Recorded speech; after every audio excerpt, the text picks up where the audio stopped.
సహజంగానే ఏదైనా ఆపద వచ్చినప్పుడు దేవుడే రక్షించాలనుకుంటాం. కానీ కొంతమంది చాలా సరదాగా అవ్వచ్చు, అడుగుతున్నారు, దేవుడే గుళ్ళో తలుపులు వేసుకుంటున్నాడు ఈ వైరస్ వల్ల, ఇక దేవుడు వచ్చి ఏం రక్షిస్తాడు అనుకునే వాళ్ళకి ఏం చెప్తారు?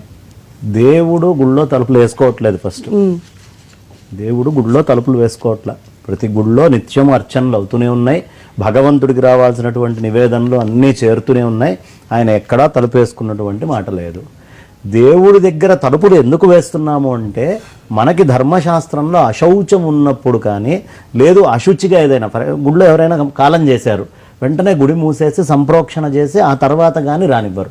అంటే 10 మంది గుమ్మిగూడేటటువంటి ప్రదేశంలో అశుచి వచ్చినప్పుడు దాన్ని మూసుకొని ఉంచేయాలి అని దేవుడు మనకి సూచన తెలియపరుస్తున్నాడు.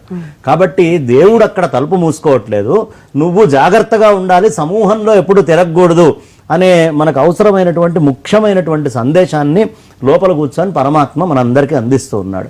కాబట్టి ఇది గుడి మూసేయటం అని ఇంకోలాగా తీసుకోవాల్సిన అవసరం లేదు. చాలా మంది గుడికి వెళ్ళట్లేదు అన్న ఒక మానసికమైనటువంటి బాధలో కూడా ఉన్నారు. వాళ్ళకి కొంచెం బ్రీఫ్ గా ఇంకా గొప్ప విషయం ఏంటంటే, ఇప్పుడు చాలా పెద్ద అవకాశం. ఇందాక జొన్నవిత్తుల వారిది వింటూ నేను ఎన్టీవీలో చాలా అద్భుతంగా చెప్పారు.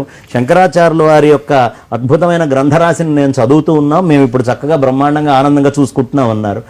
శంకరాచార్యుల వారి యొక్క సాహిత్యాన్ని చదివితే, దేహో దేవాలయో ప్రోక్త, ఈ శరీరమే దేవాలయము, జీవో దేవ సనాతన, నీ లోపల ఉన్న జీవుడే సనాతనంగా ఉన్నటువంటి దేవుడు, త్యజేద్ అజ్ఞాన నిర్మాల్యం, నీ లోపల ఉన్న అజ్ఞానం అనే నిర్మాల్యాన్ని తీసి బయటపడేసి సోహంభావేన పూజయేత్, నేనే ఆ సర్వవ్యాపకమైన పరమాత్మ, ఈ రెండిటికీ తేడా లేదు, ఆ ఆత్మవస్తువు ఏదో అదే నేను అని తెలుసుకుంటే వాళ్ళు గుడికి వెళ్లాల్సిన అవసరం లేదు.